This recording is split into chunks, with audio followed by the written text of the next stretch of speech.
Amigos de VPI TV, bienvenidos a una nueva entrega de ¿Qué pasa de norte a sur? El programa de VPI TV dedicado al análisis internacional. Como de costumbre, se encuentra con ustedes Alejandro Linares Mendoza, periodista y analista internacional. La política estadounidense no deja de ser noticia. El domingo 21 de julio, Joe Biden, actual presidente de Estados Unidos, comunicó su retiro de la carrera por la reelección. Biden, prominente miembro del Partido Demócrata, llegó a la Casa Blanca en 2021 luego de imponerse en los comicios de 2020. Aquel año, el exgobernante derrotó al expresidente Donald Trump, quien, por cierto, también competirá por la presidencia durante los comicios de este 2024. Luego de estar en el cargo por casi 4 años, Joe Biden decidió presentarse como aspirante a la reelección. A pesar de su condición de presidente y pese a que es una de las caras más visibles del Partido Demócrata, el ex senador y ex vicepresidente se sometió a un proceso de primarias. En esa contienda también participaron Dean Phillips, congresista por el estado de Minnesota, Mary Ann Williamson, una reconocida escritora de libros de autoayuda, y Robert Kennedy Jr., un renombrado activista político sobrino del asesinado presidente John F. Kennedy. A lo largo de las primarias demócratas, Biden revalidó su liderazgo. El mandatario acumuló más de 7 millones de votos y 2.164 delegados. Con ello, el jefe de Estado empezó a ser considerado como el virtual candidato demócrata de cara a las presidenciales que se efectuarán en noviembre de este año. A pesar de que la candidatura de Joe Biden parecía sólida, parecía consolidada y casi segura, un incidente cambió la suerte del titular del despacho oval. Nos referimos al debate presidencial efectuado el pasado 27 de junio. En el evento, organizado y producido por la cadena de noticias CNN, el gobernante enfrentó a su posible rival, el expresidente Donald Trump. Desde la trinchera demócrata, los estrategas pretendían usar aquella aparición pública para demostrar que Joe Biden tenía la fuerza y la energía necesarias como para darle la pelea a un Trump que luce revitalizado. El resultado, luego de culminada la cita, fue, sin embargo, muy diferente. Durante el cara a cara, Biden, de 81 años de edad, se mostró débil y titubeante. En varias ocasiones, el jefe de Estado tuvo problemas para completar algunas de sus ideas. Desde entonces, y por consiguiente, las aspiraciones presidenciales de Biden empezaron a caer en picada. Conforme avanzaron los días, la reputación del presidente decayó. De hecho, la confianza entre sus copartidarios demócratas se diluyó a tal punto que dirigentes de primera línea, entre ellos la congresista Nancy Pelosi o el expresidente Barack Obama, comenzaron a sugerir que el mandatario debía hacerse a un lado. Esas críticas y demandas fueron amplificadas por medios de comunicación que pese a ser pro-demócratas, decidieron poner el resaltador sobre los reiterados lapsus que sufrió el presidente Biden entre el 27 de junio, día del debate presidencial, y el 20 de julio, la víspera de su retiro. Para anunciar que renunciaba a la contienda para obtener la reelección, Joe Biden emitió un comunicado. En el texto, el primer mandatario dejó claro que deseaba permanecer en la Casa Blanca, pero que esa aspiración se había visto truncada. Biden añadió que, por ende, lo mejor para su partido y para su país era abandonar la carrera y enfocarse en sus labores como jefe de Estado. El ex senador aprovechó el memorando para hacer gala de sus logros. Mencionó, por ejemplo, los discretos avances en materia económica o la aprobación durante su gestión de la primera ley para el control de armas en décadas. El presidente tampoco dejó por fuera que fue una nominación suya la que permitió hacer de Ketanji Brown Jackson la primera afroamericana que llega al cargo de jueza de la Corte Suprema en más de 2 siglos de historia. En el documento, Joe Biden no citó, sin embargo, varios problemas acuciantes que aún no son resueltos por su administración. Biden no hizo referencia, por ejemplo, al arribo de millones de migrantes indocumentados durante sus casi 4 años de gobierno. Tal realidad ha obedecido a la implementación de una política migratoria errática que en un principio intentó humanizar el flagelo de la inmigración ilegal y que al final terminó conteniéndolo a través de una decisión de mano dura. El jefe de Estado tampoco nombró la guerra en Ucrania. El conflicto, iniciado en 2022 y aún en desarrollo, puso a prueba la capacidad de Estados Unidos para respaldar financiera y armamentísticamente a un socio que al día de hoy es la última línea de defensa de Occidente en Europa del Este. Joe Biden tampoco incluyó en su comunicado el conflicto armado entre el Estado de Israel y los terroristas de Hamás. La confrontación, que ha convertido a la Franja de Gaza en un territorio arrasado, sembró dudas con respecto a la verdadera capacidad de Biden para influir en las decisiones de Benjamin Netanyahu. El primer ministro, quien lidera un gobierno de coalición que está integrado en parte por ultraconservadores, reivindica el derecho a la defensa de su país. Netanyahu argumenta que Israel debía responder con dureza al atentado cometido por Hamás el 7 de octubre de 2023. Tal dureza ha redundado en una ofensiva militar que ha golpeado Gaza por 9 meses consecutivos. A raíz de ello, las muertes se cuentan por miles, los servicios públicos de la franja permanecen colapsados, el hacinamiento es cada vez más masivo y la posibilidad de una nueva tregua bilateral se negocia a trompicones. ¿Quién es Kamala Harris? Esa es la pregunta que intentaremos responder a continuación. Kamala Devi Harris, o simplemente Kamala Harris, es una abogado de 59 años de edad.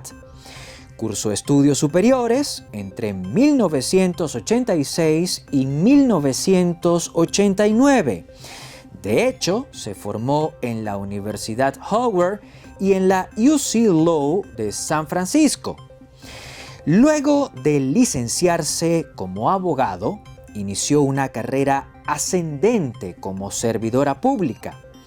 En 1990 se incorporó a la oficina del fiscal de distrito del condado de Alameda en su California natal. Varias décadas después, en 2004, se convirtió en la titular de la Fiscalía de San Francisco. Desde ese puesto, Kamala Harris defendió los derechos de la comunidad LGBT. También creó una unidad de justicia medioambiental. 6 años más tarde, en 2010, dio el salto hasta la Fiscalía General de California. Como titular de ese despacho, continuó impulsando leyes favorables al medio ambiente. De igual modo, protagonizó 2 acuerdos milmillonarios. Uno de ellos benefició a ciudadanos cuyas viviendas habían sido embargadas. El otro favoreció a estudiantes y veteranos de guerra que resultaron perjudicados por una empresa de educación con fines de lucro. En 2017, Kamala Harris tomó juramento como senadora por el estado de California. Desde su curul en la Cámara Alta del Congreso estadounidense, mantuvo su gesta contra el cambio climático, pero también apoyó propuestas para reducir el hambre, el costo de los alquileres, mejorar la atención médica materna y ampliar el acceso de los pequeños empresarios a fuentes de financiamiento. Como senadora, Harris fue parte del Comité Judicial de la Cámara Alta y además integró el Comité Selecto de Inteligencia del Senado. Fue ese desempeño, sumado a su origen racial, los que la convirtieron en una opción atractiva como para acompañar a Joe Biden en las elecciones presidenciales de 2020. Aunque sus padres se divorciaron, ella y su hermana nacieron en el seno de un matrimonio constituido por una mujer india y un hombre jamaiquino. Esa mixtura, reflejada en el color de su piel, hizo de Harris una fiel representante de la minoría afroamericana, pero también de los migrantes, sobre todo de aquellos que habitan en Estados Unidos y que proceden del sur de Asia. De igual modo, la voz de Kamala Harris suele resonar con fuerza entre las mujeres, pero también entre los jóvenes de tendencia progresista. Por todos esos atributos, el Partido Demócrata la escogió como compañera de fórmula de Joe Biden. Cuando el presidente consiguió el triunfo en 2020, la victoria se transfirió de forma simultánea a Kamala Harris. A partir de entonces, la lideresa se convirtió en la primera mujer y en la primera afroestadounidense que ocupa la vicepresidencia de ese país.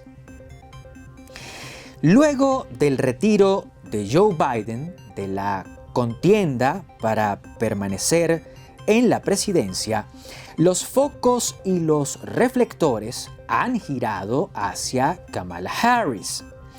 La idea de que sea ella quien compita con Donald Trump en las elecciones de noviembre fue sugerida por el propio Biden. Hoy quiero ofrecer mi pleno apoyo y respaldo a Kamala, escribió el mandatario en X, la red social que antes se llamaba Twitter. La vicepresidente respondió a aquel gesto con otro mensaje. Mi intención es merecer y ganar esta nominación, dijo. Aunque todas las flechas apuntan hacia ella, Harris aún necesita superar una prueba de fuego: la Convención Nacional Demócrata, un evento que será celebrado en Chicago durante el mes entrante. Antes de la renuncia de Joe Biden a la candidatura presidencial, la convención se perfilaba como un mero formalismo. En tal sentido, se esperaba que fuese una cita en la que se ratificaría a Biden como abanderado de los demócratas de cara a los comicios de noviembre.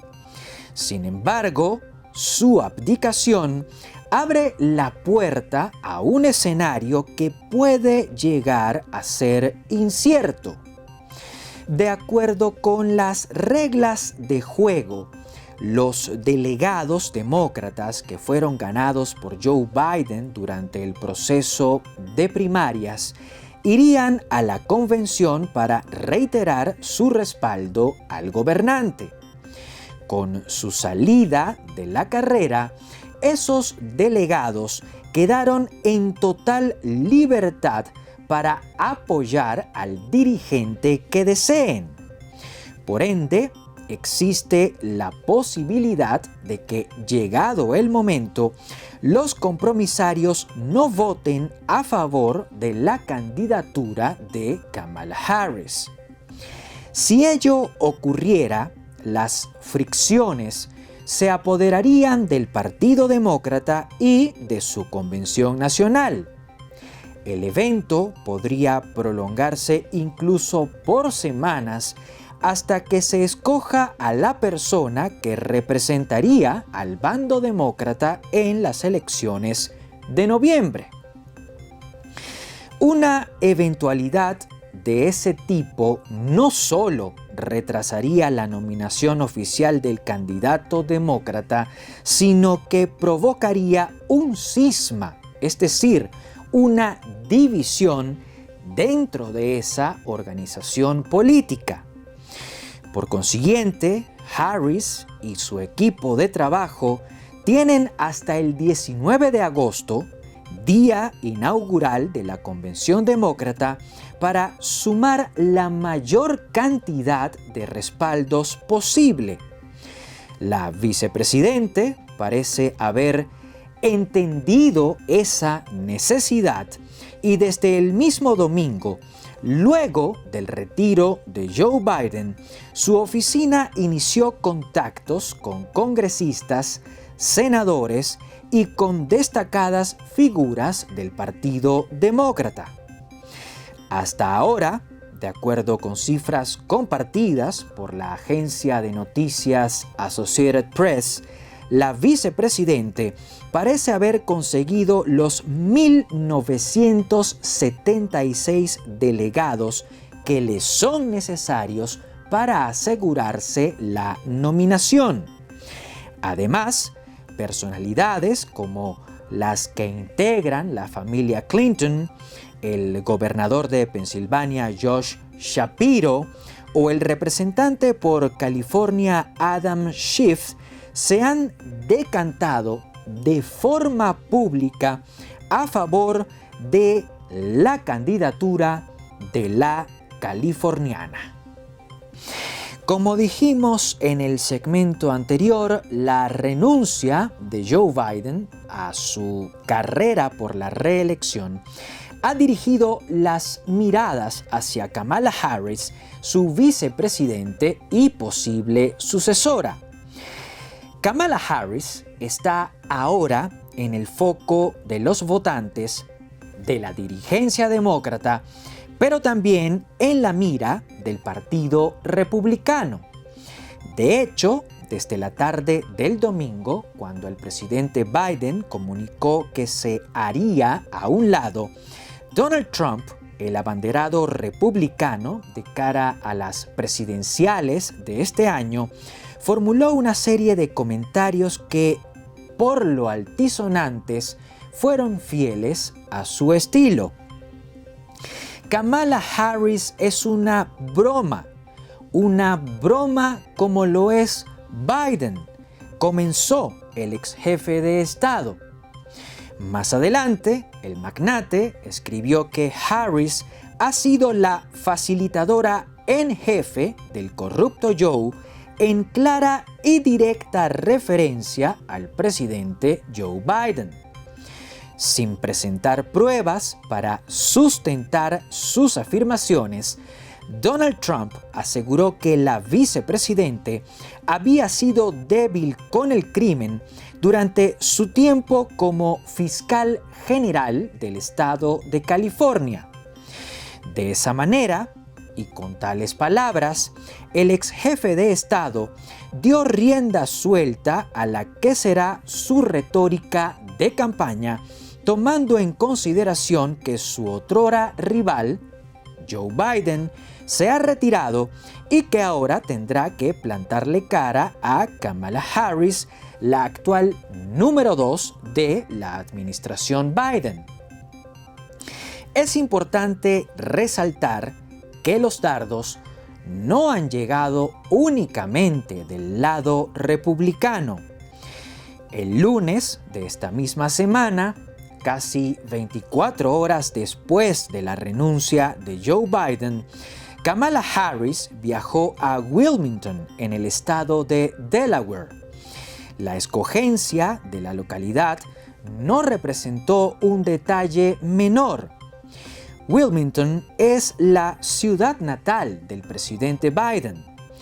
Harris quiso trasladarse hasta esa urbe para conversar con los colaboradores que han estado trabajando en la reelección del mandatario y que ahora deberán hacerlo para ella. Kamala Harris intentó transmitir un mensaje de calma y también de unidad. Cuando permanecemos unidos, ganamos, llegó a decir. En un punto de su acto, probablemente el primero de su naciente campaña hacia la presidencia, la dirigente disparó, metafóricamente hablando, contra Donald Trump. Fui fiscal. Conozco a los tipos como él, comentó para aludir al expresidente, quien pasó a la historia como el primer exmandatario que es hallado culpable de cargos penales en un juicio federal. El veredicto, anunciado por un jurado de Nueva York, espera por la sentencia que será dictada por el juez de la causa. Mientras tanto, Trump sigue sin poder zafarse de las acusaciones que pesan sobre él en el Distrito de Columbia y también en el estado de Georgia.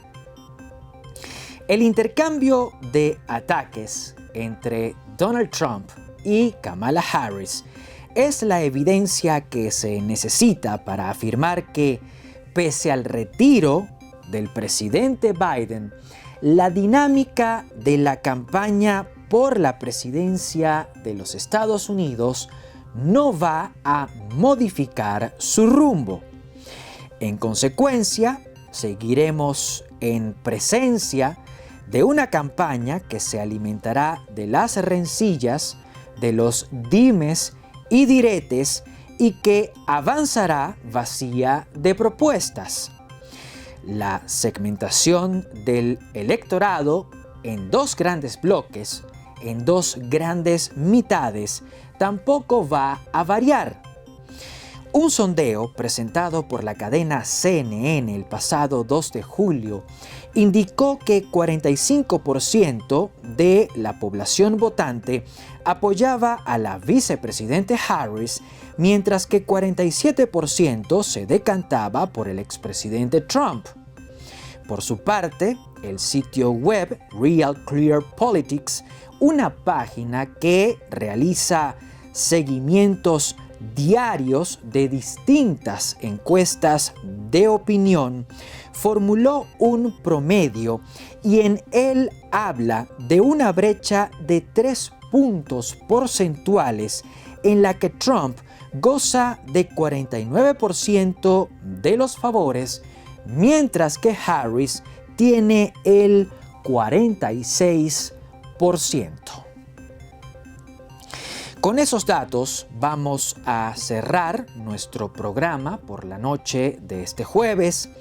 Hasta acá la presente entrega de ¿Qué pasa? De norte a sur, el programa de VPI TV dedicado al análisis internacional.